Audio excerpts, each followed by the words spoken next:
እንደዛ ከሆነ እንጀራ መጋገር ትችያለሽ? እንዴት ነው ዶሮ ብልቷን ገንጠል አድርገሽ መስራት ትችያለሽ? እንዴት ነው ሙያ? አልችልም። እንጀራ መጋገርና ዶሮ ወጥ መስራት ሳቺ ምን ሙያ አለሽ ብዬ ነው ማስገባው። እንቁላል መጥበስ እኮ እችላለሁ። ኧረ እባክሽ ሌላ የለሽም? መቀቀልስ? እሱንም እችላለሁ፣ አያቅተኝም። ዶሮ ግን ፍርፍርም መስራት እኮ እችላለሁ። ያንቺን ፍርፍር እዛው አፈርፍረሽ ብዩ። እንደዛ በቁም ያቃጀኝን ገላ እንዲህ በቀላሉ ሙተውለት መስሎት። ደላላ ምን ነው ዝም አልክ? እኔ ሁሉ ነገር የማደርገው ስለምወድሽ ነው። ሌላ ምንም ምክንያት የለኝም። ያቺን ሊስትሮ መነሻ ሆነኝ ይኸው እዚህ ደርሻለሁ። አልሐምዱሊላህ። ለዛ ነው እንግዲህ ይሄን ደግ ሰው በቤት አትከፍልም ያልኩት። ማን አልሽኝ ስምሽን? ቤቲ ይባላለሁ። ቤቲ። እሺ ቤቲ። ቤቲዎች እርሶ ኖት የኔ አባት የሚሆኑት? እኔ ያልኩት በእድሜ ነው። ደህና ባሉ እንደዚህ ላይ ታች ያስተናግድ ነበር። አንቺ ሴትነትሽን እንኳን እንዴት መጠቀም እንዳለብሽ ማታውቂ ጅል ሴት ነሽ። እሱ አንተን አይመለከት። እኔ የምለው ሚኪ የተርሲትን ሙሉ ሀብት ለቃቅሞ ለመውጣት ነው? ለቃቅሞ ሌላ ሚስት ማግባት ነው? ምንድን ነው አላማው? አልገባኝም። እንዴት ናችሁ ውድ የካያ ተከታታይ ድራማ ቤተሰቦች ማናችሁ? ዛሬም አብረን ይሄንን ድራማ ሪቪው እናደርጋለን። እንዲሁም በቀጣይ ክፍል ምን እንደሚፈጠር አብረን ነው ዛሬ አብረን ነው ነገራችኋለሁ ብዬ ቃል አልገባላችሁም። የመጀመሪያ ሪቪው ነው ይሄን ድራማ እዚህኛው ቻናል ላይም ሪቪው ስጀምር እንዲሁም ድራማውንም ሪቪው ለማድረግ ስወስን የመጀመሪያው ፓርት ነው ለኔ ማለት ነው። መቼም ለዛሬው ክፍል ታግዙኛላችሁ ብዬ አስባለሁ። ለወደፊቱም ከኋላ ላሉትም ክፍሎች ታግዙኛላችሁ። ቀጣይ ክፍል ላይ የወደፊቱን እኔ ነግራችኋለሁ። የተፈጠሩትን ያሉ ነገሮችንም አብረን የምንጫወት ይሆናል ማለት ነው፣ እንደ ሌላው ተከታታይ ድራማ ማለት ነው። በቅርቡ እዚህኛው ቻናል ላይ ወይም ደግሞ ኑሃሚ ሪቪው ማደርግበት ቻናል ላይ አዲስ ተከታታይ ድራማ ጀምርላችኋለሁ ብዬ ቃል በገባሁት መሰረት ዛሬ ከይን ይዤ መጥቻለሁ። ከወደዳችሁት አብረን ተያይዘን እንቀጥላለን። ካልወደዳችሁት ደግሞ ኑሃሚን ተከታታይ ድራማ ላይ አዲስ ድራማ በቅርቡ ይጀምራል። እሱን ድራማ አብረን የምንጀምር ይሆናል ከክፍል 1 ጀምሮ ማለት ነው። በእርግጥ ግን ይህን ድራማ ወይም ደግሞ ካያን ትወዱታላችሁ ብዬ አስባለሁ። ያው አንድ ቤተሰብ ነው የሚለቀቀው ኑሃሚን ተከታታይ ድራማ ላይ ነው። አንድ ቤተሰብ ነው። እዛ ያላችሁ እዚህ ያላችሁ እዛ ያላችሁ። ለዛ ነው ለመጀመሪያ ያሰብኩት እንየው እስኪ እንየው እና አላችሁ ወይ ካያን ያያችሁ ልጆች አላችሁ? ክፍል 11 ተለቋል። ክፍል 12 መንገድ ላይ ነው። ለማንኛውም እስኪ አንድ ሁለት ነገር ልበላችሁና ጫፍ ሰምቻለሁ። የሰማኋትን ነገር እስኪ ለመናገር ልሞክር፣ እንደው ካልጠፋብኝ ማለት ነው። እውነት ለመናገር ቤተሰቡ ጋር ምን እየተፈጠረ እንደሆነ አልገባኝም። ሚኪ ምን እያሰበ እንደሆነ እናንተ ኮሜንት ላይ አስቀምጡልኝ።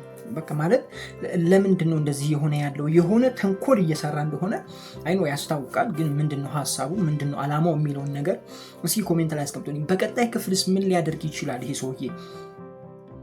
ምን አይነት መንገድ ወይም ደግሞ ምን አይነት አላማ ይከተል ይሆን የሚለውን ኮሜንት ላይ አስቀምጡልኝ።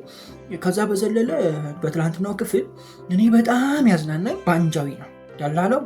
ደላላው ይመች አባቴ ይመች ቤቲ አለና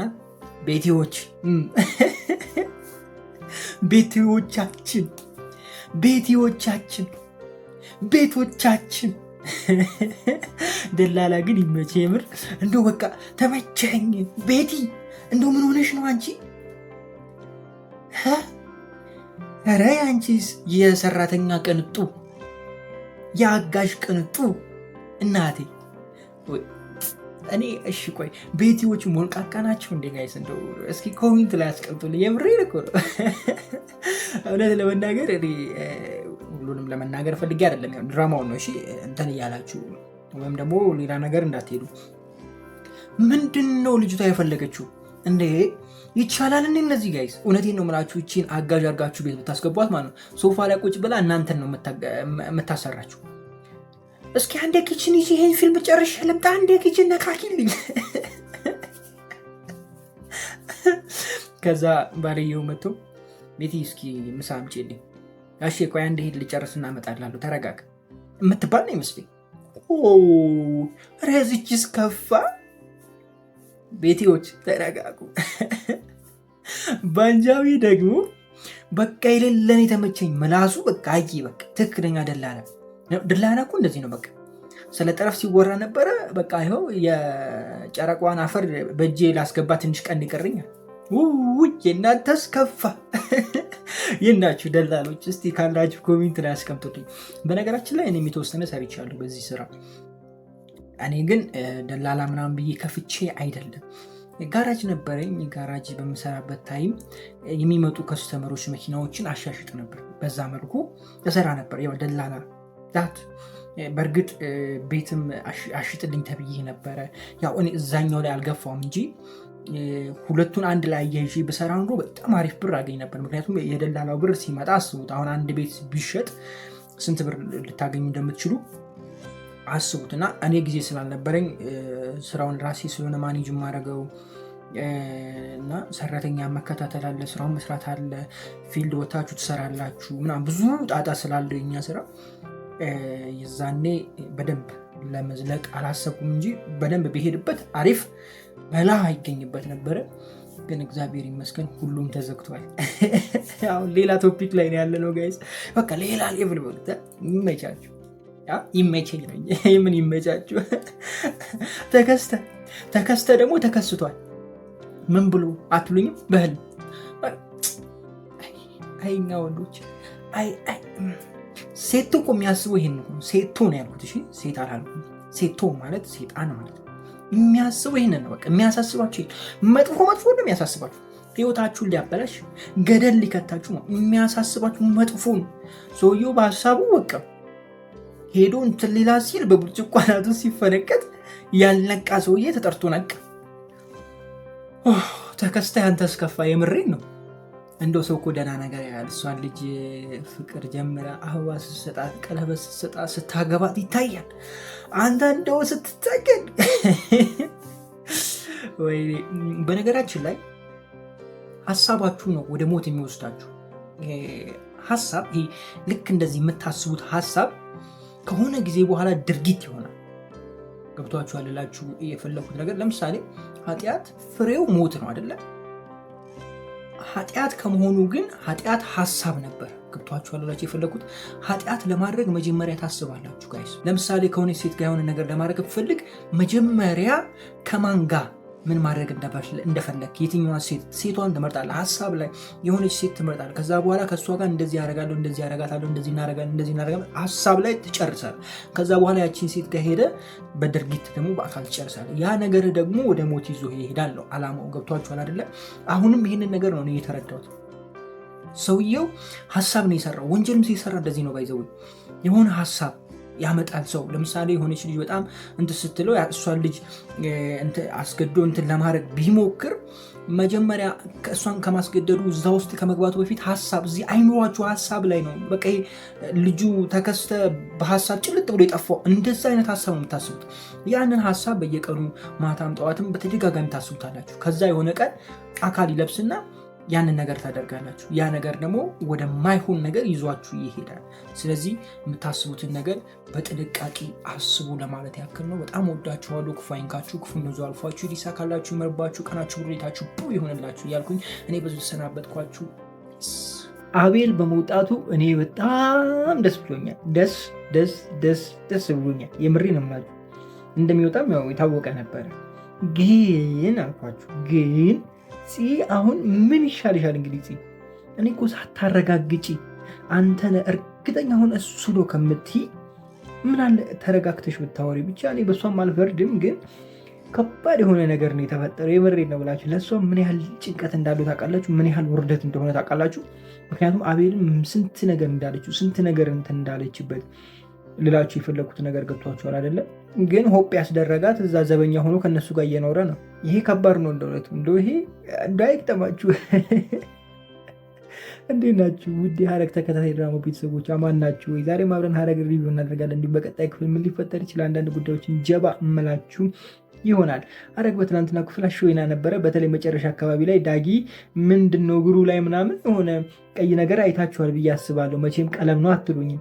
ምን ሰርቶ ነው ያደረው ሰውየው? የት ነው ያደረው? ምን እያደረገ ነበረ? ዳጊ ምን ውስጥ ነው ያለው? ጋይስ እኔ የሆነ ከባድ ነገር ውስጥ እንዳለ ነው የሚሰማኝ፣ ወይም ደግሞ የሆነ ከባድ ወንጀል ውስጥ ገብቷል ብዬ ነው የማስበው። ይሄ ልጅ እና ከባድ ነው። እኔ ገሊ ነግሬያታለሁ፣ ከዚህ በፊትም ነግሬያታለሁ። ልጅሽን በደንብ እንትን በይ፣ ናታን እኮ ልቆንጥጠው ሲል አያ ያለች የእናት ነገር የእናት ወደ ቡቡ ነች እናት። በኋላ ከተበላሽ በኋላ ይዬ ከማለት አሁኑ ቆነጥጦ አሪፍ ነበረ። እስካሁን እስር ቤት ቢሆን ኖሮ ተስተካክሎ ይወጣ ነበረ ልጁ። አሁን ግን እየሄደበት ያለውን ነገር አስቡ እንግዲህ። ከቤት ወጥቶ እስከ ማደር ድረስ ቤት ሳያድር እንኳን ማንም የጠየቁ የለም። ጠዋት ሲመጣ ነው በቃ እንደው እናቱ እግሩን ስታየው ነው እንደውም ላናግር ብላ ይዘው የወጣችሁ እንጂ እንዳደረ ሁላ ቤት እንዳደረ ነው መሰለኝ የሚያውቁት። እንደዛ ነው የተሰማኝ። እንዴ ኧረ ተው ሰዎች፣ የምሬን ነው የምላችሁ። እኔ በጣም የገረመኝ ሉሊት በትላንትናው ክፍል ምን ታይቷት ነው? መጥረጊያ ነው ሞልቢያ ነው ይዛ ስትወለውል ነው ስትጠርግ ነበረ ቤቱ። ምን ታይቶች ነው እናቴ? ማን ሽኮ ብሎች ነው? የትኛው ሰው ጆሮች ላይ ጣል አድርጎብሽ ነው እንዴ? ወይስ ደግሞ ልታገቢ ነው? ቤት ማጽዳት ማችል የማጠርገውን ሴትዮ አላገባም ብሎሽ ነው? ማን ነው ድከም ያለሽ? እንደው አንቺ እኔ እሷ ሴትዮ አንድ ቀን ይዛ አይቻት አላውቅም። አንድ ቀን እንደው ሽንኩርትና ምናምን ቢላ እንኳን የምትይዘው ማለት ነው። ለምን እንደው ታውቃላችሁ? ለተንኮሏ ሲሆን የሆነ ምግብ አበላሽታ ለሰው ለመስጠት ሲሆን የሆነ እቅድ ካላት ብቻ። ከዛ ውጭ እኔ ሴትዮ እኔ ፍጹም አላውቃትም ምንም ስትሰራ እንዴ። ኧረ አንድ ቀን ብቻ ገኒ አስፈራርታ ሙሉ ድስት አሳጥባታለች። የቤት ዕቃ እንዳለ ሙሉ አውጥታ ውጭ አሳጥባታለች። እሱን ይሰራቸው። ከዛ ውጭ ሌላ ምንም ስራ ነክታ አታውቅም እቺ ሴትዮ። ትላንት ምን ተፈጠረ? ወይ ሉሊት አያልቅብሽ፣ ድራማሽ አያልቅብሽ፣ ሀሳብ አያልቅብሽ። እንደለው ዘበኛውን ስታስጨንቂ ነበር። መተሽ ደግሞ እዚህ መጣሽ። የምር ሉሊት ያንቺስ ከፋ። የምሬ ነው።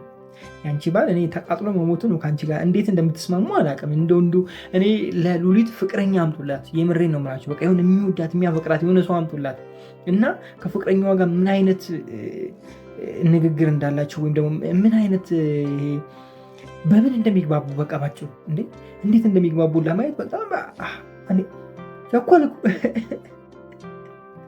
ከምሬ ነው የምላችሁ። ናታን በትናንትናው ክፍል ግራ ሲገባው ምን እንዳለ ታውቃላችሁ? አንተን እንዲያስረግዝ ከተላለ እሱ ቢሆንስ? አዎ እንዲል ነው። ምን አስበህ ነው? አዎ እንዴ ተው እንጂ በዚህ ጊዜ። አዎ ኧረ ከባድ ነው። አሁን ያለህበትን ጊዜ አስበው እስኪ። ናቱ አይባልም፣ አይጠየቅም እንደዛ ጥያቄ። ለዛውም ፊት ለፊት ከባድ ነው። የምሬን ነው። በትናንትናው ክፍል ብዙ የሚያዝናና ነገሮች ነበሩ አይደለም? ብቻ አሪፍ ነበረ። ጥሩ አይነት ክፍል ነበረ። አቤል ግን በትላንትናው ክፍል በጣም የተቀየረና ጥሩ ያልሆነ ፊት ነበር ያየ ነው። መጥፎ ነገሮችን ለማድረግ እየተዘጋጀ ያለ አይነት ሰው ነው ያየ ነው እና በቃል ላይም በፂ ላይም በናታም ላይም በቃ በቤተሰቡ ላይም ጥሩ ያልሆነ ነገር ሊያደርግ ይችላል ብዬ አስባለሁ። እንደ ቢኒ ከዚህ በፊትም ነግሬያቸዋለሁ። ናታን አቤልን ሲናገረው ሲሰርበው ምናምን በጣም ሲጮሁበት ነበረ እና ይህንን ነገር ናታን እንደሰማ አካባቢ እንደዚህ ማድረግ የለበትም ብዬ ነግሬያቸዋለሁ። ምክንያቱም ቢኒም በዚህ መልኩ ነው ህይወቱ የተበላሸው፣ በዚህ መልኩ ነው ህይወቱ የተቀየረው። ቢኒ የናታን ጓደኛ ነበረ። የራሱን ስራ ትቶ ለናታን እየሮጠ ነበረ። የተውን ስራ ለናታን ጀምሮ ነበር። ብዙ ነገር እያደረገ ነበር። ናታን ና ሲሎ ይመጣል፣ ሄድ ሲሎ ይሄዳል።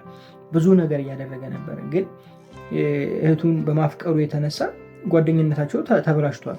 በቃ ምንድን ነው ያለው? ላገባት ነው፣ ቀለበት ላደርግላት ነው። ላገባት ሳይሆን ቀለበት ላደርግላት ባለበት ታይም ምን ኖሮ ነው ለእህቴ ቀለበት የምታደርግላት? በምን ልታስተዳድራት ነው? ምን አለ? ስራ የለ ምን የለ? እናት ላይ ቁጭ ብለህ በዚህ እድሜ ምናምን ብሎ በጣም ብዙ ነገር ተናግሮት ነበርና በዛች ቅጽበት ደግሞ ያፌት መጥቶ ይህን ያህል ገንዘብ የሚያስገኝ ስራ ልስጥህ ሲለው እንዴት ይሻል ሰውዬ? ለገንዘብ ብሎ እንደዚህ ከተባለ፣ ለገንዘብ ተብሎ ቀለበት እንዳያደርግ ከተከለከለ፣ ለገንዘብ ብሎ ከፂ ጋር ወንድሙ ካለያየ ታዲያ እንዴት አይቀየርም? ይሰው ሰው ነው። አልፈርድበትም ብያቸዋለሁ። አሁንም አቤል ላይ የተፈጠረው ይሄ ነው። ናታን ቀስ ብሎ ማስተዋል ነበረበት። ምክንያቱም ከቢኒ በኋላ ከአቤል ጋር ነው ብዙ ነገር አብረው ያሳለፉት። አቤልም ማመን አለበት ብያቸዋለሁ። ምክንያቱም አቤል ለያፌት ይቀርብ ነበረ፣ ግን ለያፌት መቅረቡን ትቶ ለናታን እየሰራ ነበረ። ያፌት ቤት ቁጭ ብሎ ለናታን መረጃ እየሰጠ ነበር። እዚህ ድረስ የመጣ ሰውዬ ቢኒ እንኳን ሲለወጥ እሱ ሳይለወጥ እዚህ ድረስ የመጣ ሰውዬ ይለወጥብኛል ብሎ ማሰብ አልነበረበትም ብያችሁ ነበር። እና አሁንም ያ የተናገረው መጥፎ ነገር ልጁን ወደ ሌላ ባህሪ ወደ ሌላ ማንነት ይዞት ይሄዳል ብያችሁ ነበረ። አሁን ያንን ነገር አይተናል። ይሄ ነገር እንዳልኳችሁ ይቀጥላል ወይስ ደግሞ መሀል ላይ ሁሉም ይቅርታ ጠይቆት ልጁ ይስተካከላል? ምን ታስባላችሁ? ሀሳባችሁን ኮሜንት ላይ አስቀምጡልኝ። በጣም ወዳችኋለሁ። ክፉ አይንካችሁ፣ ክፉ እነሱ አልፏችሁ፣ ሊሳካላችሁ፣ ይመርባችሁ፣ ቀናችሁ ብሎ ሌታችሁ ብሩ ይሆንላችሁ እያልኩኝ እኔ ብዙ ተሰናበትኳችሁ።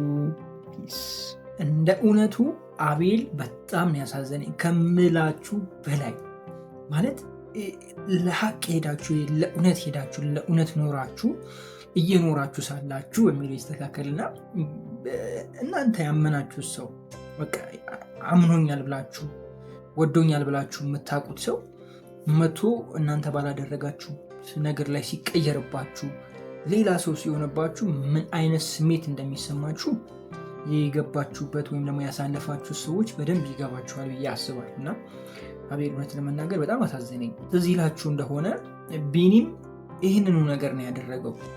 ማለት ናታን አንድ ጊዜ በቢኒና በፂ መሀል ያለውን ፍቅር ከልክሎ ነበር። ምን አለ በምን ልታስተዳደራት ነው? ገብቷችኋል? ፍቅሩን በገንዘብ ለክቶት ነበረ። ጓደኛው ነው፣ አስቡት። ቢኒ ለጓደኛው ብሎ ስራ መፈለጉን ትቶ እንደገና ጓደኛው የሚለውን ወይም ደግሞ ናታን የሚለውን ሁሉን ነገር እያደረገ ለናታን ብሎ ብዙ መስዋዕትነት ከፍሎ ብዙ ነገር እያደረገለት ያለ ሰው በቃ ቤተሰቡን እየጠበቀ ያለ ሰው ብላችሁ አስቡት። እሱን ሰው ጓደኛዬ ነው የምትሉት ሰው መልሶ በእህቱ ጉዳይ አንተ ምን ኖሮህ ነው በምን ልታስረዳት በምን ልታኖራት ነው ወይ ደህና ስራ የለ ምናምን ብሎ ሲያንቋሽሻችሁ ምን ሊሰማችሁ እንደሚችል አስቡት። አብዛኞቻችሁ ምዕራፍ 1 ላይ በቢኒ ፈርዳችኋል። የምሬ ነው የምላችሁ፣ ሁላችሁ ናችሁ የፈረዳችሁት፣ ግን ቢኒን አላስተዋላችሁት ማለት ምን ያህል ሊሰማችሁ እንደሚችል። እሱ ደግሞ ያንን ነገር በተባለ ታይም ላይ ኦፖርቹኒቲ ያገኝ ገንዘብ የሚያገኝበት ለምን አይጠቀምም ታዲያ? ለምን አይጠቀምም? ገብቷችሁ አላላችሁ የፈለጉት ነገር። ከዛ በኋላ ደግሞ አንድ እርምጃ ስትራመዱ አንድ ሌላ ነገሮች እየተወሳሰቡ ይመጣሉ፣ ግዴታ ይሆንበታል። እኔ በቢኒ አልፈርድም። አሁንም አቤል ላይ የሆነ ያለው ነገር ይሄ ነው እያልኳችሁ ያለሁት። ገብቷችሁ አይደለ? በጣም ነው የሚወዳት ፂን። እሱ ብቻ ሳይሆን ናታንን በጣም ሲያከብሮ ነበር ከመጀመሪያ ጀምሮ። ከናታን ጋር እንትን ሲል ነበረ። ኢቨን የያፌት ዘመድ ሆኖ ወይም ደግሞ የያፌት ቤተሰብ ሆኖ ለናታን ያፌትን አሳልፎ እየሰጠ ነበር። ይህን ሁሉ እያደረገ ያለ ሰው አብሮት የኖረን ሰው እንደዚህ አንቀት ይዞ ገላለው ምናምን ትንሽ ከበድ ያለ ነገር ይመስለኛል ጋይስ። እና ናታን ተሳስቷል ብዬ አስባለሁ። እንዲህ ሰላም አላልኳችሁ? እንዴት ናችሁ ውድ የሐረግ ተከታታይ ድራማ ቤተሰቦች? ማን ናቸው? ወይ ዛሬ አብረን ሐረግ ሪቪው እናደርጋለን። በቀጣይ ክፍል ምን ሊፈጠር ይችላል አንዳንድ ጉዳዮችን ጀባ አመላችሁ ይሆናል። አብዛኛውን ነገር አውርቼዋለሁ። አዎ ሰምታችኋል፣ አውርቼዋለሁ። እዚሁ ከእናንተ ጋር ያወራሁት ሰላም ሳላችሁ ነግሬያችኋለሁ። በቃ አሁን ወደዚህ አልመለስም፣ ወደ አቤል ጉዳይ አልመለስም። ግን የአቤል ጉዳይ ወይም ደግሞ ስለ አቤል የመጨረሻ አንድ ነገር ልላችሁ እወዳለሁ። እሱም ምንድን ነው? እውነታው በቅርቡ ይፋ እንደሚወጣ ነው፣ ምናልባት በቀጣይ ክፍል። ምክንያቱም እሱ እንዳደረገውና እንዳላደረገው ምርመራ ይካሄዳል። ፖሊሶች ምርመራ ስለሚያደርጉ ውጤቱን ወዲያው ያውቁታል። እሱም በነፃ ይለቁታል። ምክንያቱም አንድ ሰው እንትን ከተባለ በኋላ ከማን ጋ ነው የሚለው ነገር ቼክ ይደረጋል አይደለ? የራሱን የቻለ ምርመራ አለ። ይህም ባለሙያ ቢያብራራው ጥሩ ነው። አቤል ደግሞ ይህን ነገር ስላላደረገ ምንም እንትን የሚል ነገር የለውም። ግን ከዚህ በኋላ አቤል ከነሱ ጋር ይሆናል ብዬ እኔ አላስብም። ምክንያቱም በጣም የተበሳጨው፣ በጣም ነው ስሜታዊ ያደረጉት። ኢቨን ፂ ደግሞ በጣም እየተመላለሰች ስትጎዳ የነበረው ለአንድ ሰከንድ እንኳን ልትሰማው አልፈለገችም። እሷም እውነት አላት ልትሉ ትችላላችሁ። ግን እውነትነቱን ሳይሆን ማየት ያለባችሁ እነዚህ ሰዎች ባዳ አይደሉም፣ ቤተሰብ ናቸው። ረጅም ታይም አብሮ አሳልፈዋል። ገብቷችኋል አይደላችሁ? የፈለኩት ነገር እንደገና ይህን የማድረግ ሀሳብ ቢኖረው ኖሮ ይህን ጊዜ አይጠብቅም። ገብቷችኋል አይደለ? በቃ በመጠጥ አድርጎ የፈለገውን ነገር ማድረግ ይችል ነበር፣ ከዚህ ቀድምም ማለት ነው። ላችሁ የፈለኩት እንደዛ ነው። አሁን ላይ ይሄን እንትን መፈጠሩ እንደገና ደግሞ መገጣጠሙ ትንሽ ከበድ ይላል። ቢያንስ ተወሰነ ማሰብ መቻል ነበረባት ብዬ አስባለሁ። ግለፍተኛ አይደለች። ለዛ ይመስለኛል እንግዲህ ሁሉ ነገር እየተፈጠረ ያለው። ብቻ ትንሽ የሚያሳዝን አይነት ነገር ነው እያየን ያለ ነው። ደግሞ እሷን እንደዚህ ያደረጋት ያው ቤታቸው ገብቶ ቁጭ ብሏል። እኔ እሱን የገረመኝ አይ እሺ ለምን አይናገርም? ቢናገር ደግሞ ታስገባዋለች። ለዛ ይመስለኛል ዝም ያለው። ዝም ብሎ እየተከታተለ ነው። ኦልሬዲ ልጁ ግን ወዷታል እኮ። እሺ አንድ ጥያቄ ጠይቃችሁ፣ ልጁን ምን የምታደርጉ ይመስላችኋል? እስኪ ሀሳቡ ልጁን ስላችሁ ሆድ ውስጥ ያለውን ነው ጩጬው ምን የምታደርጉ ይመስላችኋል? ሀሳባችሁን ኮሜንት ላይ አስቀምጡልኝ። ሌላኛው በስተመጨረሻ ላይ የተቋረጠበት ቦታ ነው። የናታን ቀኝ እጅ ስልክ ተደውሎባታል። የማን ስልክ የተደወለባት ይመስላችኋል? እስኪ ሀሳባችሁን ኮሜንት ላይ አስቀምጡልኝ። እስኪ አስቀመጣችሁ እኔ ራሴ ምላሽ ልሰጣችሁ ስለሆነ የእናንተን ሀሳብ ኮሜንት ላይ ጻፉና የማን ሀሳብ ትክክል ነው የሚለውን ነገር በቀጣይ ክፍል የምናይ ይሆናል ማለት ነው። ጽፋችኋል ብዬ ላስብና የኔን ሀሳብ ወይም ደግሞ የኔን ምላሽ ወይም ደግሞ የኔን ሪከመንድ ላርጋችሁ ልንገራችሁ። ባጭሩ አወሳሰብኩባችሁ አይደለም። ናታን አይደለም የደወለው፣ ከቤተሰብ ወይም ከእናት ወይም ከአባት አለበለዚያ ደግሞ ራሱ ዘበኛው ነው የደወለው እንጂ ናታን አልደወለም የሚል ሀሳብ ነው ያለኝ። ናታን የማይደውልበት ምክንያት ናታን አይደውልበትም ያልኩበት ምክንያት ናታን አሁን በአቤል ጉዳይ ስለተጨናነቀ እዛ ጋር ትኩረት ያደርጋል ብዬ አላስብም። ሜቢ ሊሆን የሚችለው ዘበኛው ነው። ዘበኛው ያቺ ስለያዘችው ወይም ደግሞ እንግዳዋ ስለያዘችው የሆነ መንገድ ፈልጎ እሷ ጋር ደውሏል ብዬ አስባለሁ። አለበለዚያ ቤተሰብ ለእሷ ደውሏል ብዬ አስባለሁ። ግን ሞስት ፕሮባቢሊቲ የሚሆነው ቤተሰብ ነው ብዬ አስባለሁ። ምክንያቱም እንደዚህ በቀላሉ ትያዛለች ብዬ ስለማላስብ ማለት ነው። ለማንኛውም ለዛሬ የነበረን ቆይታ ይህንን ይመስላል። በጣም ወዳችኋለሁ። ክፉ መንዱ አልፏችሁ ሊሳካላችሁ ይመርባችሁ፣ ቀናችሁ ብሩ፣ ሌታችሁ ብሩ ይሆንላችሁ እያልኩ ምን ብዙ ስናበትኳችሁ። ነገሩን ወደ ህግ ለመውሰድ እርምጃ ጀምራለች። ይሄ ነገር ምን ይሆን? ምን ታስባላችሁ? ይህንን ነገር ወደ ህግ ወስደው አቤል ታስሮ መመርመር ይሆን ወይስ ደግሞ ሀሳቧን ትቀይር ይሆን? ምን ታስባላችሁ? እስኪ ሀሳባችሁን ኮሜንት ላይ አስቀምጡልኝ።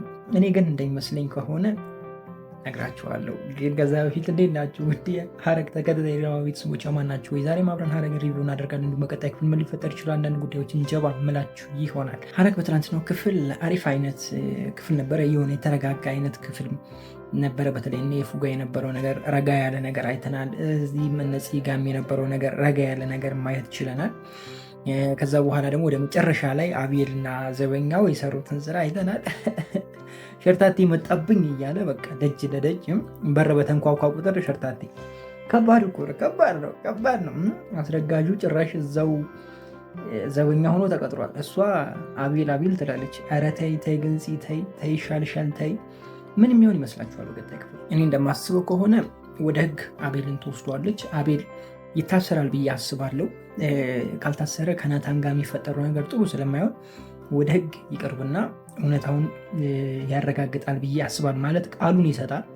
ከዛ በኋላ ደግሞ ምርመራ ታደርጋለች። ሁለቱ መሀል ምንም እንደሌለ እርግጠኛ ይሆናሉ ብዬ ነው ማስበው። ግን የምትጸጸትበትን ነገር ነው እያደረገች ያለችው። ግን አላፍርበትም ሳይሆን አልፈርድባትም ለማለት ነው ጋይስ። ምክንያቱም ምንም የምታስታውሰው ነገር አልነበረም። እንደገና ደግሞ ከእሱ እንዳነሳት ነው የምታውቀው። ያ ነው እንደዛ ያደረጋት ብዬ ነው ማስበው እንጂ እሷም ክፉ ሆና አይደለም።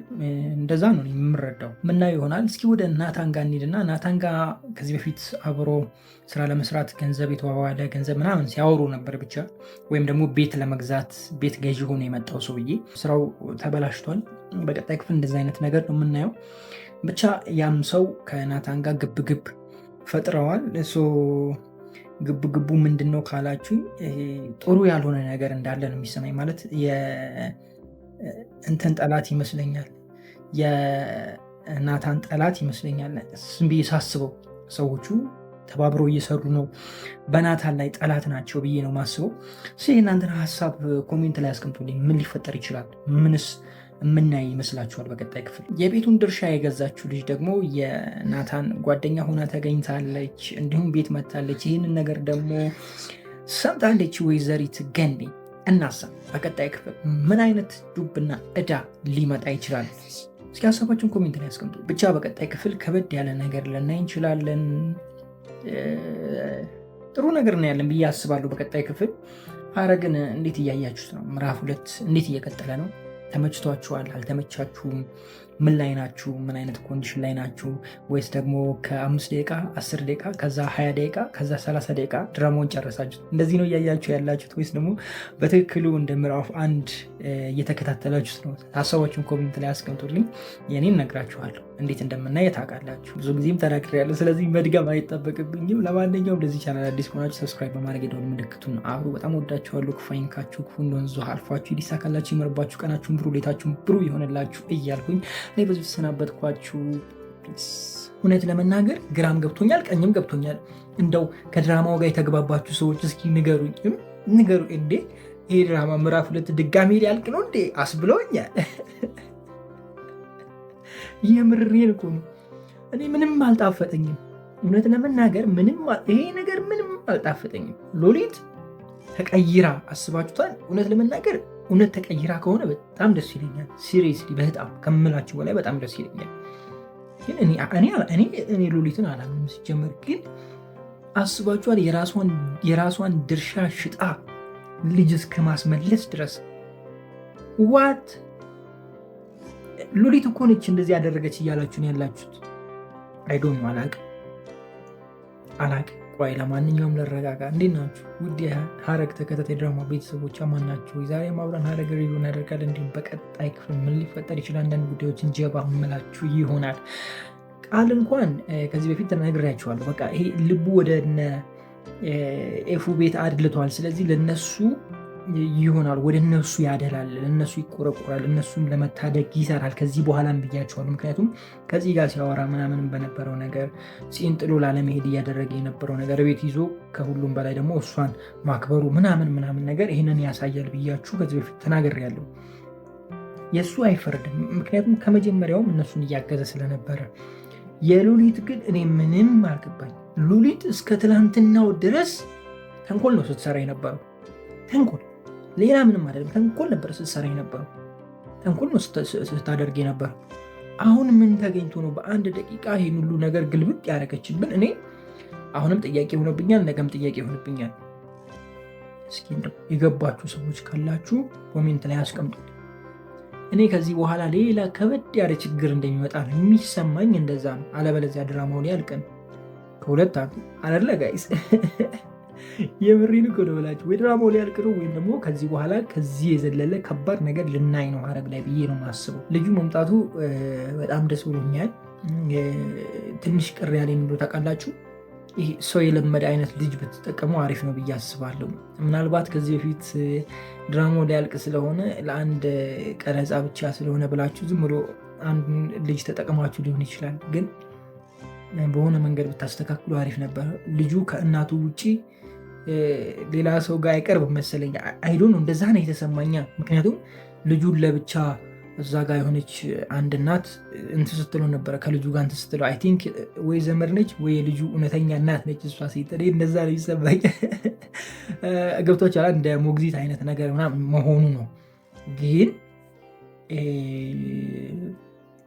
እናት ስንት ጊዜ የጠፋለች የጠፋ አይደለም ሞት የተባለ ልጅ አግኝታ ከልጁ ልትላቀቅ ነው። እንደዚህ ፈታ ብላ ልደት ልታከብር ነው። ልጁን ለቃ ወገቧ ላይ ቢሆን አዝላ ነው ኬኩን የምቆርሰው ነው የሚባለው አይደል? የምሬን እኮ ነው ብላችሁ እንዴ! ተው ማለት ኤፉ ምንም አላጠፋችም። እሺ ዳይሬክተሮች ተው እንጂ የልጅ ፍቅር ያልገባው አይነት ድራማ አታርጉብን እንጂ። እናት እንዴ! የትኛውም ሲጀመር አይደለም ሞተ ተብሎ የተገኘ ሳይሆን የጠፋ ልጅ እንኳን ሲመጣ እንዴት ነው ጋይስ? በቃ እኮ አትለቁት፣ አትፋቱትም። የዛን ቀንም አትፋቱትም። መፈናፈኛ ሰጡትም ለልጁ ሁላ ከእጃችሁ እንዲወጣ አትፈልጉ። ይሄ ደግሞ የፉ ልጅ ሞተ ተብሎ የነበረ ልጅ ነው በህይወት የመጣው። የተሰራው ነገር እውነት ለመናገር እሱ ጋር በጣም ደብሮኛል። በጣም ከምላችሁ በላይ ናታን እንደውም ይሻላል። ተመላልሶ ምናምን ሲያይ አይነት ነገር አይተናል። ግን እንደሱ ብቻ ሳይሆን ልጁ ማቀፍ ነበረባቸው፣ እንትን ማለት ነገር ነበረባቸው። ግን ያው ልጁ ስለማይጠጋቸው ይመስለኛል እኔ እንደዛ ያደረጉት። እና ይሄ ሰው የለመደ ምናምን አይነት ህፃን ብትጠቀሙ አሪፍ ነው ብዬ አስባለሁ። ወይም ደግሞ ብታለማምሩት ኑሮ የተሻለ ይሆናል ብዬ አስባለሁ። የሆነ ኬኩ ምናምን እየሰጣችሁት እንደዚህ አይነት ነገር ብናይ ጥሩ ነው። በደንብ ውበት ይሰጠዋል። አሁን ልጁን አግኝታ እንደዚህ ኬርለስ ሆና ልጁን እዛ ቀጥላ እንትን የምትል እናት የለችም በምድር ላይ። እሷ እናት አይደለችም፣ እንደዚህ አይነት እናት አይደለችም። አሁን ኤፉ እናት አልሆነችም። ገና ነሽ አንቺ። የምሬን ነው። እና ይህ ነገሩ ትንሽ ደብሮኛል እውነት ለመናገር። ከዛ ውጭ ያለው ነገር አሪፍ ነው፣ ይሁን ጥሩ አይደለም። በአጠቃላይ የትናንትናው ክፍል ለክፉ አይሰጥም በሚለው ንልብ ግን ግራ ጋብቶናል አብዛኞቻችንን። እስኪ የምታግዙኝ ነገር ካለ ኮሜንት ላይ ልታግዙኝ ትችላላችሁ። በጣም ወዳችኋለሁ። ክፉ አይንካችሁ፣ ክፉ እንደዚያው አልፏችሁ፣ ይሳካላችሁ፣ ይኖርባችሁ፣ ቀናችሁ ብሩሊታችሁ ብሩ ይሆንላችሁ እያልኩኝ እኔ በዙ ተሰናበትኳችሁ። ሉሊት ምን ተማምና ነው ሰው እየኖረበት በአናታቸው ቤት እየሸጠች ነው? ጭራሽ ናታንም ከቁጥር እንኳን እንትን አላለችው። ምንም እኔ እኮ ፉከራ ብቻ ያደረጋችሁ ሐረግ ተከታታይ ድራማዎች የምሬ ነው። የሆነ ፉከራ ብቻ አልበዛም ጋይስ? የሆነ ፉከራ ብቻ ከምሬ ነው። የሆነ እንትን የለም እንትና በነበረ ታይም ይሻላል መሰለኝ አይደለ? የአፌት ጠላት በነበረበት ጊዜ ይሻላል። እጅ መንቀል ካለበትም ይነቅላል።